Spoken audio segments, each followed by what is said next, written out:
Ok, estamos aqui mais uma vez para gravar o nosso Peraí, que eu te explico. O último episódio com o nosso querido e amado irmão Ari Martins foi um espetáculo. Inclusive tivemos aí a primeira vez que um vídeo nosso, um podcast nosso, né? Deu uma explodida aí em uma das plataformas no TikTok, batemos 58 mil views até agora, somando as plataformas, enfim. Quem sabe agora a gente não começa a ficar conhecido, passa na rua, tem gente pedindo autógrafo, vai saber, né? Brincadeiras à parte, estamos aqui para mais um Peraí, que eu te explico. E hoje o nosso convidado é o Tiago, o nosso querido irmão aqui, um dos idealizadores do Peraí que eu te explico, junto com a turma aqui, o De Grande, o Igor. Eu sou o que menos contribui aqui, eu só encho o saco. Não, modéstia só é aceitável quando é verdadeira. Mas tá? É mesmo. Eu sou até mais ou menos, porque né, com essa lataria aqui eu até faço um sucessinho, né? Pelo menos já fiz um dia, né? Embora já não faça mais, né? Mas enfim, nós estamos aqui para mais um Peraí que eu te explico, e hoje a gente vai tentar fazer um episódio, um bate-papo mesmo. A gente vai falar um pouco sobre compromisso, vamos falar um pouco sobre reforma íntima. Eu quero ouvir de você, Tiago, como é que tudo começou na sua vida, se apresentar um pouco aí.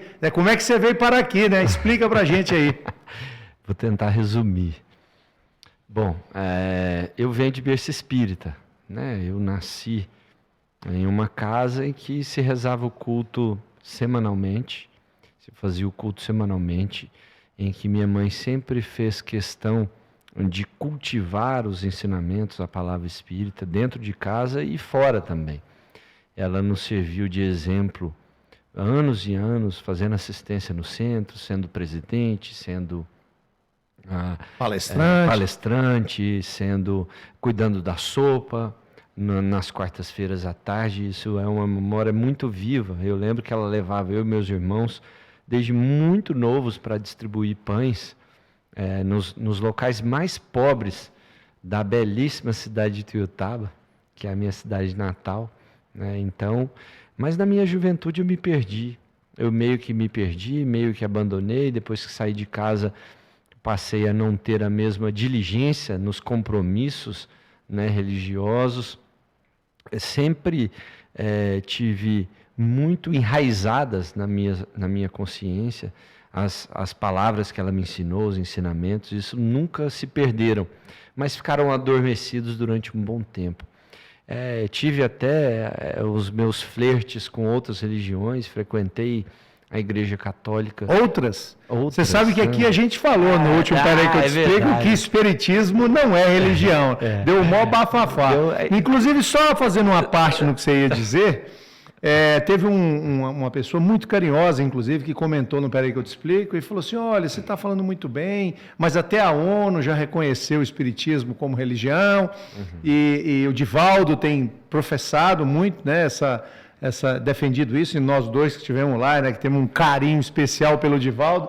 O que eu queria dizer e quero dizer é o seguinte: nós entendemos que o espiritismo não foi feito nas suas bases para se transformar em uma religião, porque tem bases científicas, mas cada um vê com seus próprios olhos. E não há nada de errado, né, de ver o espiritismo como uma religião. Embora, humildemente, eu continue achando que você vê como religião porque está ligado a Deus, ligado aos segredos do universo. Mas, de fato, não tem as bases filosóficas de uma religião, os dogmas.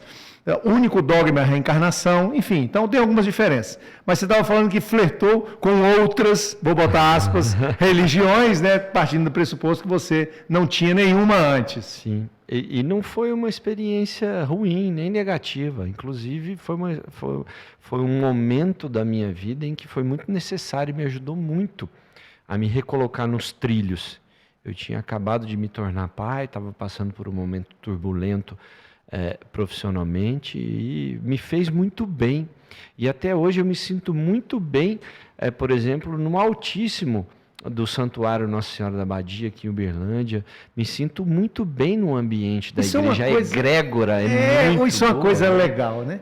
De alguma forma, nós aqui no Peraí que eu te explico, viu? Só para explicar, nós entendemos que o nosso movimento, não é uma pretensão, mas a gente entende que é supra-religioso, porque o que está acima da religião é o próprio Pai, é Deus.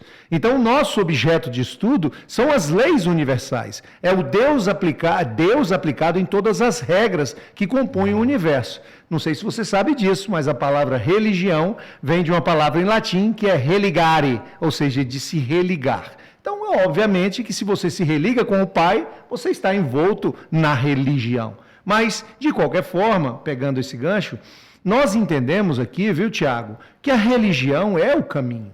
De qualquer forma, por qualquer uma das crenças que cada um tenha, a religião é o caminho até o Pai, ela não é o destino.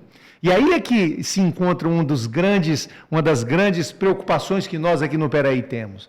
A gente quer colocar a verdade universal para além da discussão do caminho que você adotou para chegar nela. Então, você adotou o caminho da Umbanda, você adotou o caminho do catolicismo, você adotou o caminho do protestantismo, ou do evangélico, né, da visão evangélica. Aí a gente pode até falar depois como é que se separam as duas grandes vertentes cristãs, né?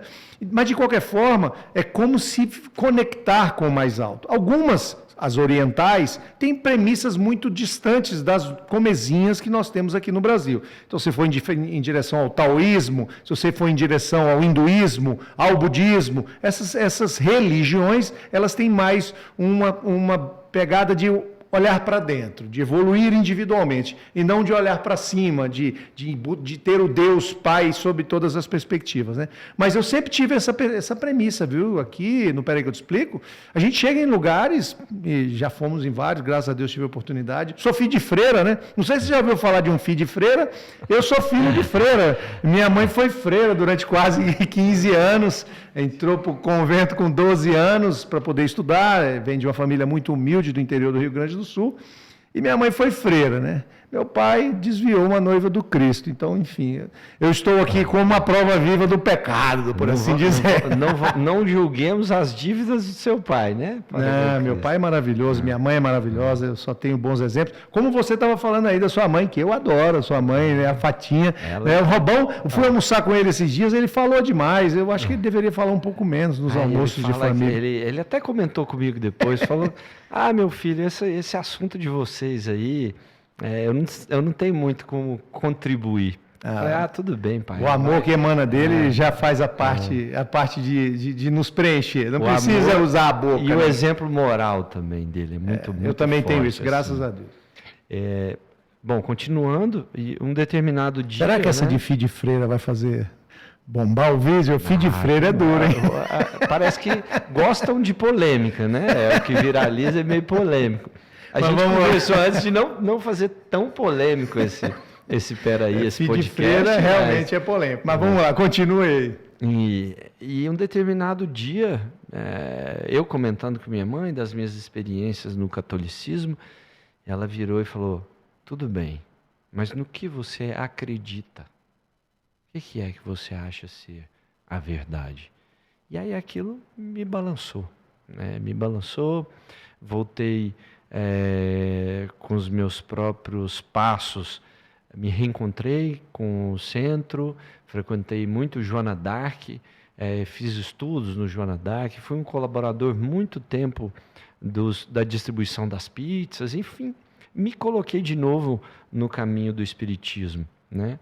E um determinado dia, eu já acostumado a passar minhas noites de segunda-feira no centro Joana d'Arc, na parte de estudo e passe, recebi um chamado. Não foi um convite, foi um chamado. E meu irmão me disse, Tiago, o Jean quer que você faça parte do nosso grupo de varredura. E eu não sabia muito bem o que era aquilo, etc. Né? Falei, tudo bem. Mas não dei muita importância e não fui. Aí passou outra segunda-feira, ele me chamou de novo, falou, Tiago, é sério. O Jean está te convocando para a varredura. E aí, desde o primeiro dia, meu aparelho foi útil, né? Não sei se você se lembra da minha primeira varredura, eu nunca vou me esquecer dessa noite, em que eu tive uma visão, né? E pude contribuir pela primeira vez com um paciente. Hoje a gente entende como pacientes as pessoas que pedem a varredura. E daquele dia em diante, minha vida se transformou. Eu acredito que não tenha se transformado na medida em que os irmãos do mais alto esperam de mim. Muito mais lentamente, né? E que você também, como nosso guia material do plano físico, também espera e sempre me cobra, o que é muito bom, inclusive, para o meu desenvolvimento. Mas eu tenho, cada vez mais, os acontecimentos têm sido muito, no bom sentido, tá? Muito evidentes, muito relevantes, muito agressivos do ponto de vista de me informar que se espera mais do meu trabalho, se espera mais da minha postura como estudante, das mensagens que o nosso grupo tem recebido e do próprio espiritismo básico, das obras de Emmanuel barra Chico, das obras de André Luiz, das obras de Divaldo, das obras de Kardec especialmente, né, que é a fonte, mas também não podemos esquecer das obras do próprio Cristo, né? Nós, quando de alguma forma nos colocamos em caminhada de servir, né, que é o que o Tiago está colocando, toda a caminhada dele, nós sempre temos essa perspectiva do compromisso, né, de como dar a devida gravidade a um chamado de Cristo. O mundo moderno, com suas múltiplas circunstâncias de estímulos, né? Os estímulos são muito grandes, os estímulos da dopamina, né?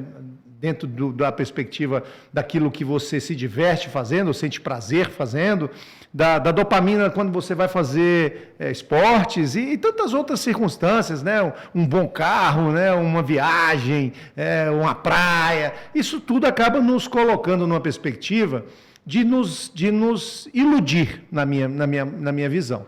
Então, o que eu chamo de ilusão? Nós esquecermos de que somos seres universais. E sermos seres universais e atemporais, né? Então, se você partir da premissa, obviamente se você não acredita nessa premissa, não tem problema. Mas se você por um minuto colocar os sapatos daquele que se entende eterno, né? Ou pelo menos infinito, né? Porque tem uma diferença de eternidade e infinitude, depois a gente pode até falar sobre isso. Mas quando você se coloca nessa perspectiva de que você tem um dever, pelo menos para consigo, pelo menos de evoluir, como diz Lucas em um dos livros, de ser missionário de si mesmo, de buscar ser a melhor versão de você mesmo, né? Então, quando você se coloca nessa perspectiva, a caminhada evolutiva, ou a caminhada de servir, de estar com a mão estendida, ela sempre é uma caminhada com muitas etapas, com muitos passos, né? O que você pode nos falar aí sobre essa questão do compromisso e do agravamento desse compromisso? Como é que isso funcionou ou está funcionando com você? Partindo do pressuposto, imagine que foi o Cristo que te chamou, né? Imagine o Cristo quando falou com um dos seus pretensos seguidores, falou assim, deixa tudo e me segue, até que ele se tornasse um dos apóstolos. Quer me seguir, deixa tudo e me segue. Como é que a gente consegue conciliar essa questão do compromisso, não só com os prazeres materiais, mas com os compromissos, deveres, né? Família, profissão, provimento material de todos aqueles que nos envolvem, inclusive a nós mesmos, né? Porque afinal de contas nós não podemos virar estorvo para quem quer que seja. Como é que você está lidando com essa questão do compromisso e como é que você está se vendo nesse momento aí? Muito menos do que eu deveria, mas eu tenho essa consciência e tenho procurado mudar. A grande questão tem uma das mensagens que nós recebemos aqui no grupo, não me lembro em que obra, mas é uma frase muito forte. Passou despercebido talvez por nós em muitos momentos, mas qual é o sentido de viver? E eu não estou falando do sentido dessa existência.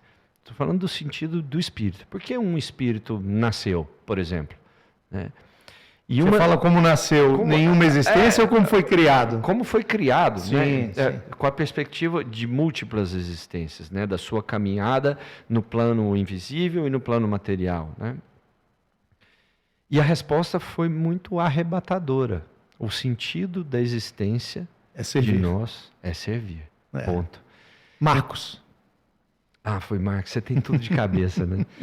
Então, o que acontece, cabeça dura eu tenho que repetir muitas vezes, mas noquinha também não costuma não sair, esquece, não. Né? E isso é muito, vou usar um termo que você adora e que faz muito sentido nesse momento, que é muito grave. Porque para servir, o serviço, ele exige uma série de transformações. Né? Você tem que transformar suas prioridades, por exemplo. Quando você entende, se é que você entende em algum momento da vida, porque eu vou te ser bem honesto, ao longo de toda a minha pequena existência nessa vida, eu me questionei isso. Beleza, por que eu estou fazendo isso? Por que meu trabalho é esse? Por que eu sou um contador de histórias, que é algo que faz muito parte da minha profissão? Por que eu sou um comunicador? Por que eu sou entre aspas, manipulador de linguagem, que é o que faz um redator, um copywriter, que é a minha atividade fim no dia a dia? Por que eu faço tudo isso? Porque muitas vezes eu olhava para o que eu fazia no dia a dia, nas manhãs, nas tardes, de quartas-feiras comuns, de dias comuns, e falava, poxa, que relevância tem isso? Que legado eu estou deixando? Né? E conforme você vai envelhecendo, você pode ver pelos meus cabelos. Que você adora, né? Eu já estou... Como tem um amigo meu que fala, já está do meio-dia para a tarde, né? Você já passou da metade da vida. Nevou aí. Chega em algum momento você fala, porra, por que isso? Qual é o sentido de tudo? E aí quando você entende que é o servir, e agora eu estou em um ambiente, em um trabalho, e eu estou falando exatamente do irmão Gerald, como editora, como psicógrafo de algumas mensagens, como varredor, médico. Gente, eu queria fazer uma parte. O Tiago já psicografou algumas mensagens, algumas não, muitas, livros inteiros, mas nós não vamos entrar nesse mérito. O que eu queria dizer é o seguinte...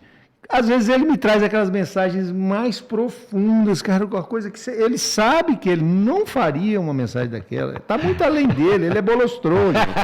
Todo mundo sabe disso. E, cara, ele fala, nossa, depois você dá uma olhadinha para ver se é legítimo. Eu falo, como assim? Você ficou maluco? Eu vou me explicar agora para os nossos irmãos que estão ouvindo. Nós temos filtros aqui. Sim, filtros para analisar a legitimidade. Né, conteúdo, forma, quem assinou, tem uma série de filtros do espiritismo que a gente confirmar usa, com o Nuno, né? Confirmar com o nosso guia maior, enfim. E eu gosto de que isso seja um critério de legitimidade. Não, eu não perco a oportunidade de levar uma boa risada, né? E isso é interessante, Tiago, que obviamente que a gente tem todos os filtros. O Caio esteve aqui no primeiro episódio, e a gente passa pelo filtro, né, da validação das grandes obras que a gente entende que são não só, que é muito já, mas a base da doutrina espírita, mas a base dos ensinamentos de Cristo, né? De tudo que ele trouxe no seu evangelho de amor, que está inserido em todo o Novo Testamento e também em todas as demais obras de todos aqueles que o seguiram e seguirão, porque muitas contribuições são dadas na interpretação daquilo que Cristo disse. Isso acaba nos dando um porto seguro. E uma das formas que a gente achou de fazer isso foi buscar o próprio Divaldo, né? Nós o visitamos, até ele ficou meio assim com a gente no início, né? Vamos contar essa história rapidinho aqui. Conta pra gente sobre o seu olhar. Mas conta o Militec. Conta o Militec. Essa história fica muito grande, tem que ser um podcast só pra ela. Tá bom. Eu vou resumir. Nós temos tempo, vamos lá. Eu vou resumir, olha só. Nós começamos a receber mensagens muito profundas, sim, muito graves, de espíritos de escola muito alto. Que não é comum. O que não é comum. Nós não temos a menor dúvida de que os nomes que estão nos livros editados pela editora Irmão Gerald, os nomes, perdão, são nomes da maior grandiosidade possível. Isso nos traz, a gente sabe disso, uma responsabilidade ainda maior. Mas o nosso primeiro impulso foi questionar, lógico. É óbvio. Porque faz parte da nossa natureza. É o mesmo motivador, é o mesmo elemento de motivação que eu tenho para te enviar todas as mensagens, passar pelo seu filtro, pelo filtro do Caio, para passar por todos os nossos filtros, né, de legitimidade. Então, nós questionamos. Pô, pessoas como nós, tão insignificantes, os mais bolostrosos, os mais errados, rodeados em erro nas nossas existências, os que têm um histórico de erros, uma lista gigante. Fala, pô, de onde recebemos isso? Né? De onde? Quem somos nós? Quem somos nós para receber esse nível de mensagem? E aí, mesmo assim, nós fomos, né? Você tem esse perfil muito maker, né? Não, vamos, se a gente recebeu, vamos. Passou pelos filtros? Passou. Vocês concordam? Concordam? Está aqui de acordo com a obra de Allan Kardec nesse ponto? Tá. Então vamos publicar, vamos em frente. Nós estamos sendo orientados, não vamos parar. Só que sempre buscamos legitimidade, sempre buscamos, vamos mandar as obras para o Haroldo, que nem nós fizemos para o Haroldo, para o Rossandro, para o Simão, para todo, né? Eu não sei se mandamos para a Arlete, enfim, buscamos aí a maior quantidade de expoentes espíritas para que eles também pudessem dar. Mandei para algumas federações também. Mandei para federações, buscamos. Mandei para a Mansão do Caminho. Gente, olha isso que está acontecendo aqui. Olha isso aqui. Foi engraçado. Uma vez eu procurei um editor, ele muito educado, uma pessoa maravilhosa, trabalhou mais de 30 anos só com edição de livros espíritas e tal. Ele pegou a obra de Eva, olhou, falou assim, realmente não vai ser muito fácil publicar. Aí eu falei, vou ter que fazer uma editora, não vai ter jeito. Aí pagamos o gráfico e tudo, você, né? Não, eu dava uma pequena ajuda. Por favor. O grupo, né? Mas fomos fazendo e tal, o Antônio recebendo mensagens, eu recebendo mensagens, principalmente o Antônio, né? O Nuno. Eu em uma medida muito menor e muito menos profunda, mas que depois também foi melhorando. E um determinado Réveillon, que a gente estava na Bahia, em Itabuna, lembrando que o Divaldo é em Ilhéus. Lembrando que o Divaldo é de Salvador, a Mansão do Caminho em Salvador, enfim. Acho que a gente estava no ambiente certo. Nuno, aconteceu alguma foi uma palestra de Ismael, que está no livro de Manuel Filomeno de Miranda, que ele reproduz a mensagem de Ismael da transição planetária. Não, peraí, você está pulando, você está esquecendo de um... Antônio estava esperando um sinal, Nuno, para nos falar, esse era o sinal que eu estava esperando, que a gente agora tem que procurar o Divaldo. Sim. Então, Antônio recebeu esse sinal, não lembro exatamente. Não era para procurar o Divaldo, era para receber uma mensagem, do que nós devíamos fazer. Exatamente. E aí, quando no dia seguinte, isso era um dia antes do Réveillon, ou um dia depois, Antônio chegou e falou, eu preciso marcar então, eu recebi o sinal, que eu não me lembro qual foi. Foi essa a mensagem de Manuel Filomeno. E aí, no dia seguinte, ele falou, tem que ser amanhã, 6 da manhã, nós recebemos uma orientação, inclusive usou o meu aparelho para que Nuno ouvisse, né, para que fosse diretamente para ele, né, através de mim. Uma parte.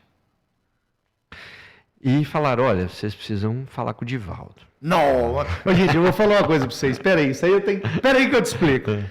Tenta ligar para o Divaldo aí, dá uma ligadinha, dá um jeito de falar com ele. Você vai ver que, por mais que ele seja a pessoa mais carinhosa, mais amorosa, mais disponível do planeta Terra, o Divaldo está com 95 anos, tem um nível de comprometimento, de compromissos absurdo, não só com a Mansão do Caminho, com a TV da Mansão do Caminho, mas com palestras pelo mundo inteiro, além de estar psicografando, ele é um monstro de produção, né? Enfim, ele não é assim, não se acessa. Aí eu liguei para um, liguei para outro e tal. Um falou, não tem jeito. Eu falei, gente, como é que nós vamos fazer? Aí continue, porque é um desafio, tá? Só para você saber. Aí começou exatamente esse desafio que você assumiu, puxou para você. Sempre essas tarefas materiais mais complicadas, você puxa para você a responsabilidade. Você puxou para você a responsabilidade, ficou pensando, tentou de tudo, e aí teve uma ideia. Nós temos um trabalho aqui no nosso grupo Irmão Gíraro, que é assistência, que se chama Combem, a Caminho do Bem, que é sempre doar combis para instituições de caridade, para que elas possam utilizar no transporte de Inclusive, vamos fazer uma doação durante o evento de encontro da Fraternidade Sem Fronteiras, aqui em Uberlândia, da segunda semana de novembro. Nós estaremos lá com a Combem, que vai ser doada, graças aos bons amigos que doaram os recursos financeiros, para que a gente pudesse disponibilizar mais essa. Já vai ser a sexta. Sétima, uma é virtual, depois eu explico. Espera aí que eu te explico. Já tem uma ajeitada. Bom, enfim, e aí você teve esse estalo. Já sei, vamos doar uma Combem para a Mansão do Caminho. Vai ser um jeito de, quem sabe, na entrega da Combem a gente tem alguma chance. Muito bem. E aí ajeitamos a Kombi, precisamos da ajuda do Lula, né? Que o Lula é um parceiro do Jean. Muito amigo de infância, né? O Luiz Cláudio, que baiano também e tal. E o Lula foi, então, cuidar dessa Kombi. Ele achou uma Kombi... Não é o Lula político não, viu, gente? Não, nada a ver. O Lula achou uma Kombi em Feira de Santana e cuidou de preparar ela, ajeitar ela. A gente pega, reforma, pinta, coloca ela toda plotadinha, faz a revisão e entrega. Troca o óleo, etc. Deixa ela arrumadinha para fazer a doação. E aí o Lula fez isso, até adesivamos e tal, tudo bem. E aí ficou combinado que no final de janeiro... 28 de janeiro. Foi no Réveillon e a gente demorou... Durante a pandemia, 28 de janeiro. 26 dias para combinar... Eu só queria dizer o seguinte, o Mário Sérgio, que é o presidente do Centro Espírita Caminho da Redenção, que é o mantenedor da Mansão do Caminho, né?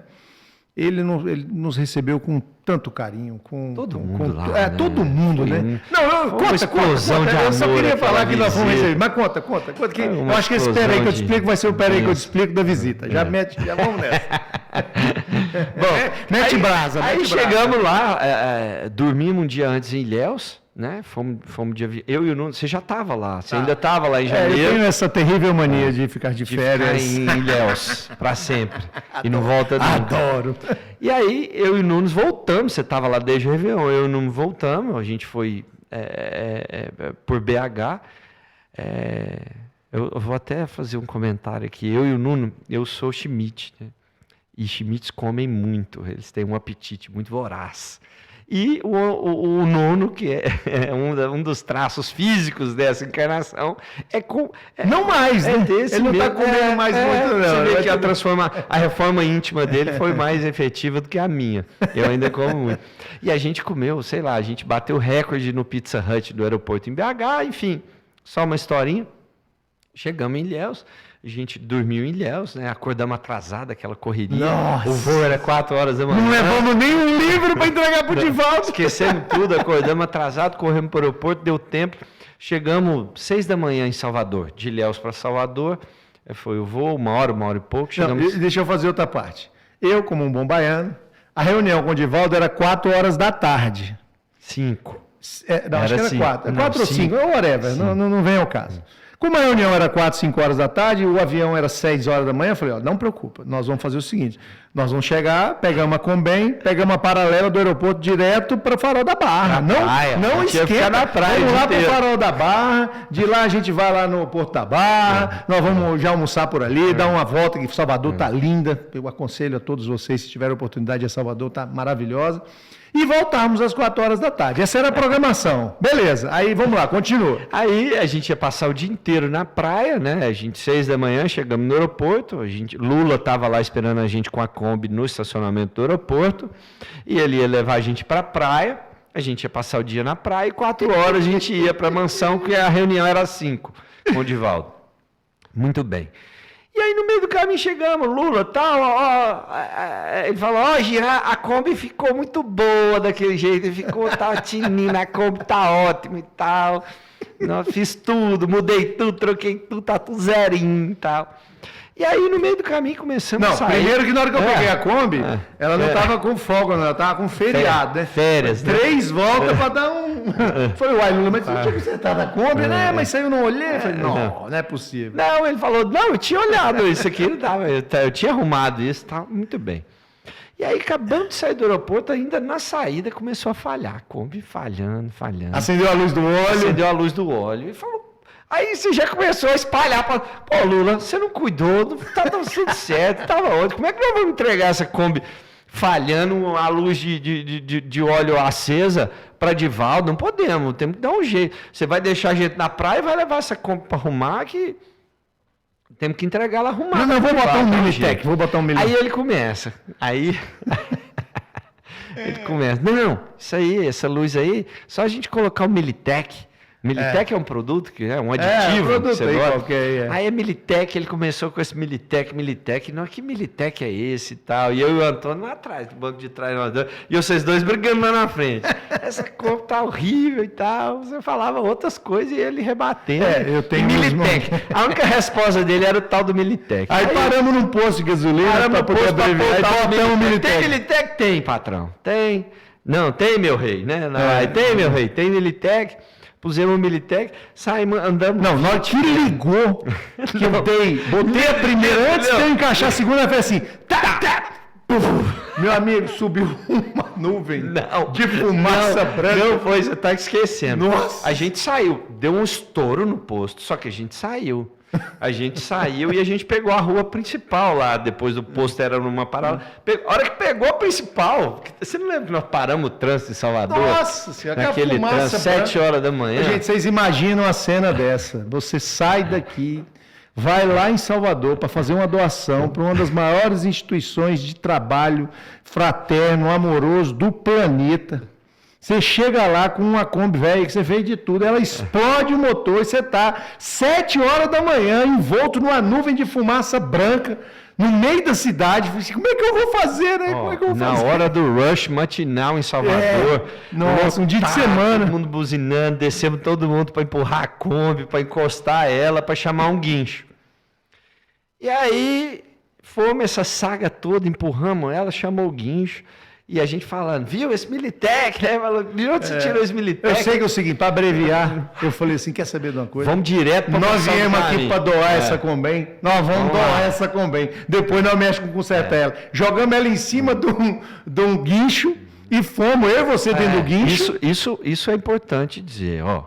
A gente estava com o Felipe, né? Filho do Lula, nos acompanhando de carro, e... O nosso primeiro impulso era o guinchar para uma oficina, para ver se ainda dava tempo de arrumar antes das 5. Mas você teve a intuição de vamos direto para a Mansão do Caminho. Aí eles mandam arrumar e a gente paga. O engraçado, ele está botando gravidade nisso, mas a gente decidiu, bora levar e tal. Eu sei que a gente estava em cima da... Ouve essa aqui, de grande. Nós estávamos em cima do guincho, eu falei, será que chamaram um espírito mecânico para dar essa ideia bendita de meter um Militec aqui, bater o motor, só para não ir para a praia e ir direto para a Mansão do Caminho? Direto. O fato, meu amigo, é que 8 horas da manhã nós estávamos dentro da Mansão do Caminho, todos nós, que fomos recebidos lá de manhã. Quando chegou lá, meu amigo, que desceu a Kombi... Nós explicando, todo mundo sem graça. Mas eu vou previar. Leva para arrumar. Não, vai virar novela. Não. Essas partes são as melhores. Vai virar novela. São as partes mais gostosas da história. Chegamos lá, todos sem graça, né? Uma mão na frente e outra atrás. E aí o Jean, meu irmão, por favor, me desculpa aqui. Podem mandar arrumar na sua oficina de confiança, a despesa é toda nossa conta e tal. E o cara, mas o que aconteceu? E nisso o guincho manobrando, estacionando, deixando a Kombi ali. Né? A Mansão do Caminho, ela tem uma estrutura de vila militar, então tem várias casinhas e tal, assim, em vários lugares. É muito organizado, muito organizado. E aí o cara desceu a Kombi, o cara, mas o que aconteceu? O cara da Mansão do Caminho, o Robson, maravilhoso. Peraí, aí ele foi, deixa eu ver, aí ele entrou na Kombi, ligou. Bateu, a Kombi ligou, funcionou. Eu falei, na hora, Kombi. Não tem lógica o trem desse. É o milagre do Militec. Ele ligou o carro, andou pra frente. Deu volta, andou pra lá, deu Thiago do céu, e não estava acontecendo nada. Não, ela bateu o motor, viu, gente? O milagre da Kombi é só uma brincadeira. Eu sei que ela ainda sobreviveu para estacionar lá. No dia. E pronto, acabou. Na hora foi um milagre, depois teve que o fato é que, a partir desse momento, nosso dia foi inteiro lá. Nós conhecemos todas as pessoas, todas as tias, pessoas que estão lá há 60, 70 anos. Reencontros maravilhosos. Não vamos dar detalhe, não, porque senão o povo vai mandar internet. Reencontros. Eu sei que todo mundo que chegava lá. Ficava impressionado, né? Eu sei que 4 horas da tarde, para abreviar... Nós estamos com 36 minutos, senão a gente perde. Vou abreviar isso aqui só um pouquinho. Peraí que eu te explico. Aí eu sei que a gente passou o dia... Então tá bom. Então vamos estender um pouquinho. O De Grande falou que pode. Nosso chefe. A gente teve momentos maravilhosos, revelações, pessoas maravilosas, enfim... O fato é que, no final do dia, quando a gente encontrou com o Divaldo, eu já soltei tudo. Não, eu fiquei apavorado. Deixa eu falar, meu ponto de vista. O Divaldo só pegava as mãozinhas dele e fazia assim. Divaldo, porque foi assim. Divaldo, muito amoroso, muito educado, né? Ainda estava pandemia, né? Isso foi de 2020 para 2021. 28 de janeiro de 2021. Em pandemia, mas ele tirou a máscara para receber a gente, né? E a contragosto. Comemos munguzá, né? Não, primeiro sentamos na salinha, eu, Divaldo, você, o Nuno, o Divaldo, tinha o Mário Sérgio. O presidente da Mansão do Caminho. O Mário Sérgio. E você descarregou tudo. Sem filtro nenhum. Eu não falei uma coisinha que não podia. Bem Jean Paulo Zambiase mesmo, você descarregou tudo. E eu fiquei apavorado. Falei, o Divaldo vai expulsar a gente agora, hereges. E vocês estão loucos. E espíritos como esses nunca vão... né? Nunca que Ismael já... enfim. E eu vou ser honesto com vocês. A primeira reação de Divaldo foi de completa incredulidade. Estarrecimento. Ele ficou estarrecido e ele falou pra gente... Mais carinhoso. Claro, com todo o amor do mundo, todo o cuidado, todo o carinho. Mas vocês não acham que... Vocês não podem falar que espíritos desse nível estão enviando mensagens pelo seu grupo, isso não faz muito sentido. Ismael não manda mensagens. Ismael há décadas não psicografa, né? Lá na FEB. Lá na FEB, que ele só psicografa lá, ele só se comunica através de um médium da FEB, faz muitos anos. Então vocês não podem falar isso não. A gente achando que ele ia expulsar a gente. Alguém cochichou no ouvido dele e ele... Convidou a gente a tomar um café. Convidou a gente para o café, que é um café interno, que é um privilégio. Vocês não têm noção, vocês não têm noção do privilégio que é esse convite, do café íntimo, com o time íntimo da Mansão do Caminho. E ele chamou, não sei se ele chamou, se foi uma coincidência, mas todas as trabalhadobradoras mais antigas estavam naquele dia. Foram chamadas. Você ainda acredita em coincidências? Não, eu não, mas assim, a gente tem que fingir que acredita. E também os que moravam lá, o Giancarlo, acho, que é um italiano. Uma italiana. Que mora lá. Você conversou em italiano com ele. E eu sei que a gente comeu mugunzá e queijo, que volta um apetite maravilhoso e tal. Divaldo Antônio. Não, aí agora veio o tchan. De repentemente... A gente achou que ele só tinha... Nos convidado por educação. Convidado por educação. Não, vieram de tão longe e tal. Trouxeram uma Kombi estragada.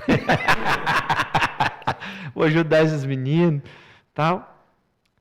No fim, depois do... Agora fica grave, porque é grave mesmo. Ao final do café da tarde, ele mudou o tom. E ele disse para nós o seguinte, olha, estou aqui com o Dr. Bezerra de Menezes, ele estava com a mediunidade visual, né? Estou enxergando aqui o Dr. Bezerra de Menezes, Joana e um senhor muito alto, um paletó de 3 botões, 3 botões, que é lá da região de vocês. Se chama Alfredo Júlio. E eles estão confirmando tudo, absolutamente todo a legitimidade do trabalho de vocês. E tem uma coisa aí, Tiago, que eu vou aproveitar o tom, porque, espera aí que eu te explico, é para falar disso. Ele virou para a gente e falou assim, vocês têm noção da gravidade. Vamos falar em coro. Da gravidade. Não é gravidade de cair do céu, não, é de ser grave. O profundo. Compromisso com Cristo.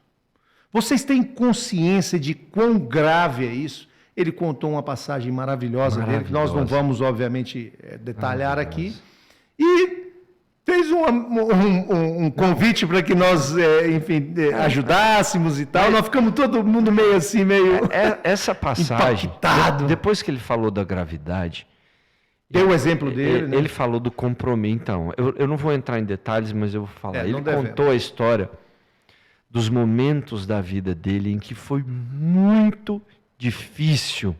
Um caso a gente pode falar. Ele falou assim, a madrugada é solitária. É solitária. Quando você estiver com um doente e a madrugada estiver só você e ele, você vai entender o que eu estou dizendo. O compromisso com Cristo é o compromisso da madrugada. Em que você estará sozinho e você só terá ao seu lado como suporte o seu compromisso. E ele disse o seguinte, falou, no começo, agora, é muito fácil, estão empolgados, tudo é novidade, mas na madrugada não existe recreio desse compromisso. Não tem pausa, não tem intervalo, né? E ele, para ilustrar isso, contou uma história dele que foi de muita dificuldade, até ele, né? Tem dificuldade. Quando a gente olhou, né? Todos os trabalhadores estavam chorando. Você lembra desse momento? Chorando, todo mundo calado, chorando, ouvindo. E ele contou, ele até passou um exercício, né, de ideoplastia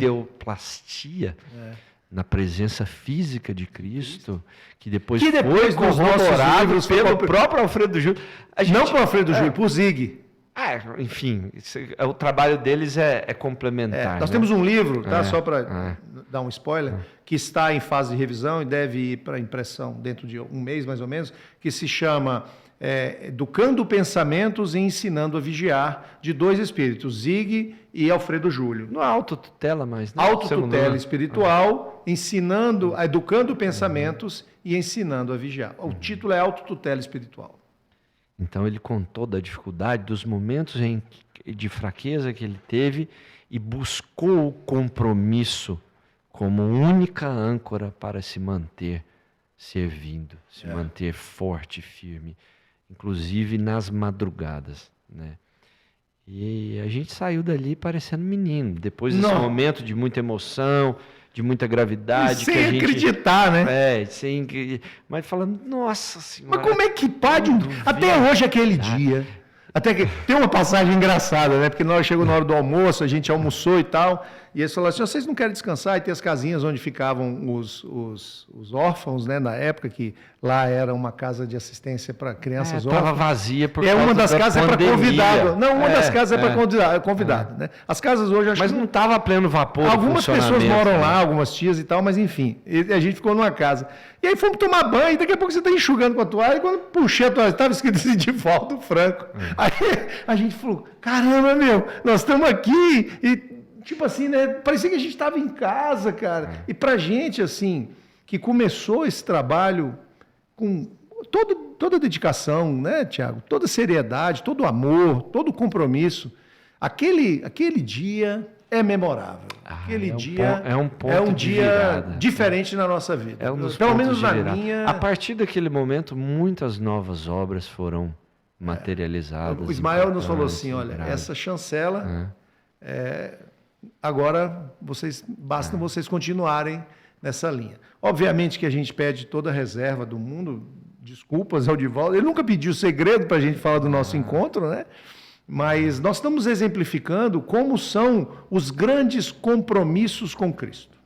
E o Divaldo é um grande compromisso com Cristo materializado. Como o Chico é um grande compromisso com Cristo materializado,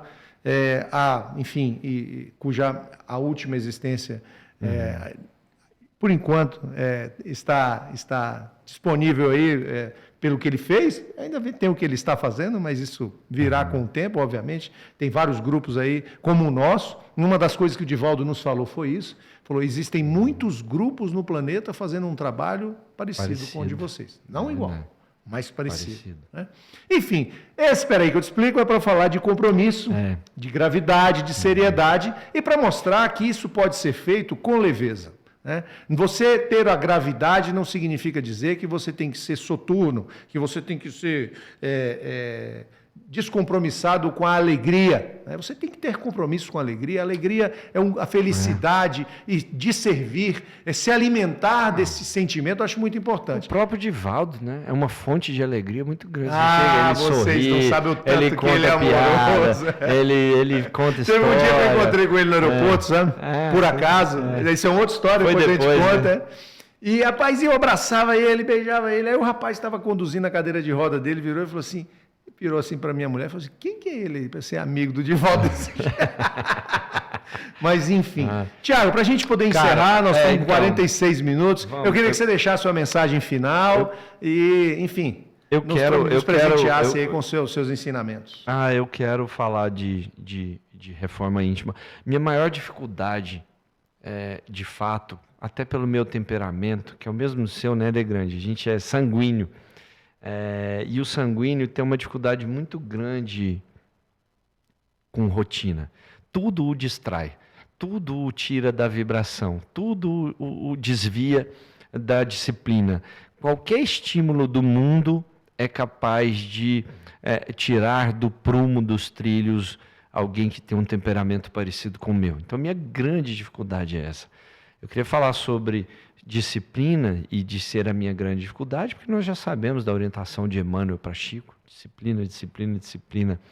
Mas, mais do que isso, é importante, a reforma íntima, ela é uma reforma de pensamento, ela é uma reforma de comportamento, de atitude, de ação, ela exige estudo e, acima de tudo, sacrifício.